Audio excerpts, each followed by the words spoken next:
Dollar ভাঙানোর নাম করে প্রতারণা, সেই প্রতারণা ঘটনায় গ্রেপ্তার 4 প্রতারক। তাদের গ্রেপ্তার করে নিউটাউন ইকোপার্ক থানার পুলিশ।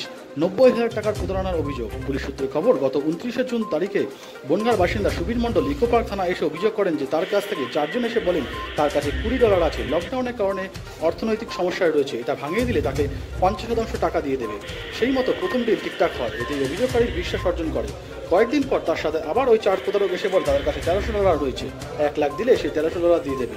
সেই মতো নিউটাউন এলাকায় একটি জায়গায় জড়ো হয়, সেখানে 90,000 টাকা নিয়ে আসে। প্রতারকের হাতে 90,000 টাকা দিলে প্রতারকরা গামছা বাঁধা একটি থলে দেয়, বলে এখানে পুলিশ ঘোরাঘুরি করছে, একটু আড়ালে গিয়ে খুলে দেখে নাও। অভিযোগকারী যখন কাছে একটি নির্জন জায়গায় গিয়ে থলে খুলে দেখে তার মধ্যে শুধু কাগজ রয়েছে, তড়িঘড়ি সেখানে ডিল রয়েছে, সেখানে গিয়ে দেখে কেউ নেই, সব চম্পট দেয়। এরপর ইকোপার্ক থানায় অভিযোগ করলে পুলিশ তদন্ত নেমে হাতিয়ারা বাস স্ট্যান্ড থেকে 4 অভিযুক্তদের গ্রেপ্তার করে। এরা হাতিয়ারা, ঘূর্ণি, ভাটপাড়া ও নদিয়ার বাসিন্দা বলে জানা গেছে।